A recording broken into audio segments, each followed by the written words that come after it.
Hello friends, welcome back to my channel. तो आज जिस टॉपिक पे बारे में मैं बात करना चाह रही हूँ वो बहुत फ्रिक्वेंटली आप लोग अपने जीवन में इस्तेमाल करते हैं। वो है कि डॉक्टर साहब मेरे तो अपेंडिक्स का दर्द आ रहा है, यानी अपेंडिक्स का दर्द हो रहा है। ये बहुत बार क्लिनिक में ओपीडी, रेगुलर ओपीडी में हम सुनते हैं कि जब भी आपको कोई पेट दर्द होता है आप खुद ही उसका नामकरण करके आ जाते हैं कि मेरे को अपेंडिक्स का दर्द हो रहा है। बट क्या आपको लगता है कि अपेंडिक्स का दर्द आप आइडेंटिफाई कर सकते हैं? दूसरा, आपको पता चल जाएगा बिना किसी जांच पड़ताल के, आप अपेंडिक्स बोल देते हैं जाने के साथ ही। और कहीं ना कहीं ये चीज़ आपके लिए नुकसान वाली हो जाती है, क्योंकि एक तो आपने खुद ही बोल दिया मेरे अपेंडिक्स का दर्द है। दूसरा, वैसे ही अपेंडिक्स सर्जरी का स्कैम बहुत ज़्यादा है। ऐसा ज़रूरी नहीं है कि अपेंडिक्स, अगर आपको उसका प्रॉब्लम हो, अपेंडिसाइटिस हो, तो उसकी सर्जरी ही की जाए। लेकिन ये एक धारणा है, और क्योंकि इसके साइड इफ़ेक्ट नहीं माने जाते थे 2000 से पहले कि अपेंडिक्स को अगर हटा दिया जाए तो कोई भी नुकसान नहीं होगा हमारी बॉडी को, ये एक धारणा थी। इसलिए कंटिन्यू आपने देखे होंगे बहुत सी सर्जरीज होती थी जिसमें हर दूसरा बंदा बोलता था मेरे अपेंडिक्स का दर्द आया और मेरे अपेंडिक्स की सर्जरी हुई है, मेरा अपेंडिक्स निकाल दिया। तो ये स्कैम भी बनता जा रहा है। बट आप ये सोचते ही नहीं कि भगवान ने कोई भी ऐसी चीज़ हमें नहीं दी है बॉडी के अंदर जो काम की ना हो। ऐसे कहने को तो डेड, जो हम कहेंगे मृत भाग जो हमारा होता है, वो होते हैं हमारे नाखून, हमारे ये बाल। तो आप इन बालों को, इन नाखून को क्यों नहीं कटवाते? जबकि आपको सबसे ज़्यादा चिंता रहती है कॉस्मेटिक, हेयर फॉल के लिए। आप ढेरों स्किन के विजिट कर लेंगे, स्किन वाले डॉक्टर के पास चले जाएंगे, जो कोई जैसा बोलेगा आप उसके लिए लगे पड़े हैं। जबकि ये तो डेड पार्ट है, आप इसको क्यों नहीं रिमूव करते? क्यों? क्योंकि ये बाहर दिख रहा है, आपकी सुंदरता को फर्क कर रहा है, इसलिए आप इस पे तो खूब पैसा लगाने को तैयार हैं और करते भी हैं। लेकिन जैसे ही आपको अपेंडिक्स का बोला जाता है आप डर जाते हैं, क्योंकि डॉक्टर भी बोलते हैं कि अपेंडिक्स है तो आपको हाथों हाथ सर्जरी करवानी पड़ेगी वरना आपकी जान पे बन सकती है। बट आप ये सोचिए कि भगवान ने अगर आपको अपेंडिक्स दिया है तो उसका कोई ना कोई काम ज़रूर होगा।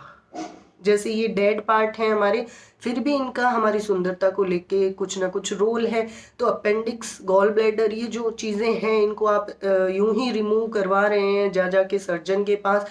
पर अगर ये साइज में छोटे हैं इसका मतलब ये नहीं है कि इनका कोई रोल नहीं है। बल्कि आप देखेंगे, गहन देखेंगे, पढ़ेंगे, तो गॉल ब्लैडर और अपेंडिक्स छोटे भले ही हो बट इनका काम बहुत ही इम्पोर्टेंट होता है, हमारे इम्यून सिस्टम के लिए भी बहुत इम्पोर्टेंट होता है।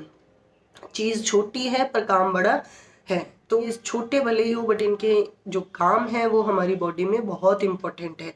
और आप अपनी, कह सकते हैं या तो ज़्यादा होशियारी की वजह से और अपनी इस स्मार्टनेस को दिखाने के चक्कर में अपनी अपेंडिक्स को रिमूव करवा लेते हैं, ये सोच के कि इससे तो कुछ होना नहीं है। जबकि आप देखेंगे आफ्टर 2007 के अंदर ड्यूक यूनिवर्सिटी ने भी और कई ऐसी बाहर की यूनिवर्सिटीज़ ने इस पे वर्क किया और ये पता किया कि अपेंडिक्स को अपन वेस्टेज ऑर्गन कैसे बोल सकते हैं। जबकि अगर कोई चीज़ हम मानते हैं भगवान ने दी है हमें, हमारी बॉडी में है, तो उसका कोई ना कोई वर्क ज़रूर होगा। तो अपेंडिक्स का काम क्या है? अपेंडिक्स बहुत इंपॉर्टेंट रोल करती है हमारे इंटेस्टाइन के लिए। हमारी जो खाने की नली है उसके अंदर जब अपेंडिक्स का एक छोटा सा पार्ट होता है वो पाउच के जैसा होता है। अब पाउच है तो पक्का कोई स्टोरेज ही करेगा। तो वो क्या है? सेफ हाउस है। किसका? हमारे जो आंत के अंदर बैक्टीरियाज होते हैं, जो हेल्पफुल बैक्टीरिया होते हैं, जो हमारी आंत में नॉर्मली बैक्टीरियाज होते हैं, जैसे मैंने पहले भी वीडियोस में बताया है। तो उन बैक्टीरियाज को स्टोर करके रखता है वो अपेंडिक्स, ताकि आपको कभी भी कोई आंत से रिलेटेड इन्फेक्शन हो तो वो बैक्टीरियाज आपके उन इन्फेक्शन को ख़त्म कर दे। लेकिन अगर आप अपेंडिक्स को हटा देंगे तो आपकी बॉडी में वो बैक्टीरिया आएंगे कहाँ से? क्योंकि जो नॉर्मल हमारे इंटेस्टाइन में नॉर्मल बैक्टीरियाज होते हैं वो इन्फेक्शन की वजह से, जैसे चाहे दस्त लगी हो, हैजा हुआ हो, बहुत ज़्यादा पानी की तरह दस्त जिसको डिसेंट्री बोलते हैं वो हुआ है, तो उनकी वजह से जो नॉर्मल हमारी इंटेस्टाइन में बैक्टीरिया होते हैं जो ज़रूरी होते हैं, वो गट बैक्टीरिया निकल जाते हैं उस इन्फेक्शन की वजह से। लेकिन आपको कौन प्रोटेक्ट करेगा? जो आपकी अपेंडिक्स के अंदर स्टोर हुए हुए बैक्टीरिया हैं, वो उस इन्फेक्शन को कई बार रिकवर कर देते हैं और आपको कोई ड्रग लेने की, कोई दवाई लेने की या कोई भी किसी तरीके की सर्जरी की ज़रूरत नहीं पड़ती है। बट आप अपेंडिक्स रिमूव कर देंगे तो एज़ पर स्टडीज़ आप 4 गुना रिस्क में आ जाएंगे अपनी लाइफ के। ये जब आपको डराया जाता है कि अगर अपेंडिक्स फट गया तो आपके दिक्कत हो सकती है, वो ठीक है। क्योंकि आपका अपेंडिक्स रैप्चर हुआ तो वो इन्फेक्शन आपकी उस आंत में फैल जाएगा, उसकी वजह से दिक्कत हो सकती है। लेकिन इस इन्फेक्शन को आप कंट्रोल कर सकते हैं विदाउट एनी सर्जरी।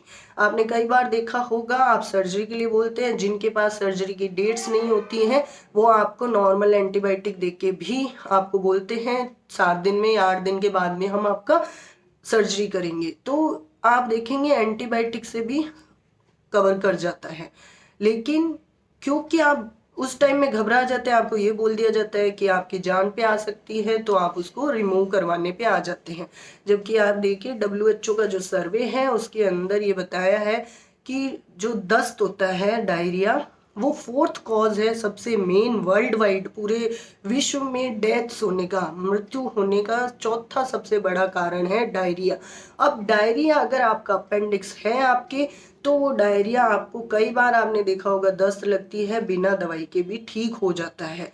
बहुत ज़्यादा ओवर हो गया तो आपको ट्रीटमेंट लेना पड़ता है, बट विदाउट ट्रीटमेंट भी कई बार 1-2 दिन की दस्त और होती है वो ठीक हो जाती है। मैंने बहुत से केसेस अपेंडिक्स के देखे हैं, ट्रीट किए हैं, जहां मैंने अभी अपना पुराना एक वीडियो बनाया जिसमें मैंने बताया कि डॉक्टर ने उसको रैप्चर अपेंडिक्स भी बता दिया था। सोनोग्राफी के अंदर उनके रैप्चर अपेंडिक्स बताया। अगर रैप्चर अपेंडिक्स है तो आज भी पेशेंट मेरे फॉलोअप में है for other causes, not for appendix. Appendix उनका एकदम ठीक हो गया, कोई दिक्कत नहीं है, और विदाउट एनी अदर ट्रीटमेंट। सिर्फ उन्होंने होम्योपैथिक मेडिसिन ली और उनका विद इन 1 मंथ 2 मंथ में एकदम क्लियर हो गया। जस्ट आफ्टर 3 मंथ्स के बाद मैंने उनका जो सोनोग्राफी करवाया उसमें नॉर्मल सोनोग्राफी आई। तो ऐसा नहीं है कि आप अपेंडिक्स को रिमूव करवाएं, आपको अपेंडिक्स नहीं मारेगा, अपेंडिक्स का दर्द नहीं मारेगा, बट आपकी लापरवाही की वजह से जब आपने अपेंडिक्स हटा दिया तो आपको नॉर्मल दस्त, जो उसे हम कहते हैं डायरिया, वो भी आपको लाइफ थ्रेटनिंग हो सकता है, आपकी डेथ का कारण बन सकता है, क्योंकि बहुत ज़्यादा कॉज है ये डेथ का। तो आप ध्यान रखिए, कोई भी चीज़ अगर आपको अपनी बॉडी में दी है तो ऐसा नहीं है कि उसका कोई काम नहीं है। हर एक पार्ट का, हर एक छोटे कण का हमारी बॉडी में यूज़ होता है। तो अगर आगे आपको कोई ये बोले, पहले तो आपको क्या करना है, आगे से आप कभी डॉक्टर को ये मत बोले कि मेरे किस तरीके का पेन है। आपको पेन कहाँ हो रहा है वो बताएं डॉक्टर को, ठीक है। आप बताइए इस साइड में हो रहा है, ऐसा दर्द हो रहा है, क्या है। अपेंडिक्स के बारे में बाकी डिटेल आप मेरे पुराने वीडियोस में देख सकते हो, उसका मैं लिंक डिस्क्रिप्शन में डाल दूंगी, आप देख लीजिएगा। वो भी एक केस बहुत अच्छा है जिसके बारे में मैंने डिटेल में बताया है उसमें। पर ये मैंने देखा कि बहुत ही फ्रिक्वेंटली आप लोग आके बोल देते हो अपेंडिक्स हो गया। 2-3 मेडिकल टर्म्स तो ऐसी है जो आप लोग तो बड़ी स्मार्टनेस के साथ ये सोच के कि हमें सब पता है जाके डॉक्टर को बोलते हो, और डॉक्टर ने अगर उस बिहाफ पे ट्रीटमेंट कर दिया आपका तो it will be harmful for you, only and only you. So आगे से आपको डॉक्टर को सिर्फ ये बताना है कि आपको तकलीफ कहाँ हो रही है, उसका नामकरण आप ना करें, वो नॉमेनक्लेचर डॉक्टर पे छोड़ दें, ठीक है। आई होप आपको मेरा ये वीडियो पसंद आया होगा। आपको इससे रिलेटेड कुछ भी क्वेरी है तो आप मुझे कमेंट कर सकते हैं मेरे कमेंट सेक्शन पे, मैं आपको रिस्पॉन्ड करूंगी। आप चाहें तो मेरे व्हाट्सअप नंबर पे और मेल आईडी पे भी मुझे अपने बारे में डिटेल भेज के कोई भी कंसल्टेंसी लेनी है वो ले सकते हैं। उन सभी की डिटेल्स मैं अपने वीडियो के नीचे डाल दूंगी, आप चेक कर लीजिएगा। और आई होप आपको मेरा ये वीडियो पसंद आया है, और वीडियो पसंद आया है तो प्लीज़ डू लाइक शेयर। मेरे वीडियोस को मैं चाहती हूँ आप शेयर सबसे ज़्यादा करें, क्योंकि मैं ऐसी नॉलेज आपको दूंगी जो जनरली शायद आपको कोई भी नहीं बताएगा वीडियोस के अंदर। जो है वो ये है, अब इसका ट्रीटमेंट चाहे आप एलोपैथी लें, होम्योपैथी लें, आयुर्वेद लें, यूनानी लें, कोई भी पैथी लें, बट ट्रीटमेंट तो करें, अपना खुद का नुकसान ना करें। अगर आप मेरे चैनल पे नए हैं, मेरे चैनल को अभी तक सब्सक्राइब नहीं किया है तो प्लीज़ मेरे चैनल को ज़रूर सब्सक्राइब करके रखिए और बेल बटन आइकन को ऑन करके रखिए फ्रेंड्स, ताकि मेरे अपडेटेड वीडियोस का नोटिफिकेशन आपको मिलता रहिए। So take care, bye bye, stay healthy, stay safe. और आगे थोड़ा सा मैं बताती हूँ उस मेरी सिस्टर का जो प्रोग्राम हुआ वो किस तरीके से था। Take care.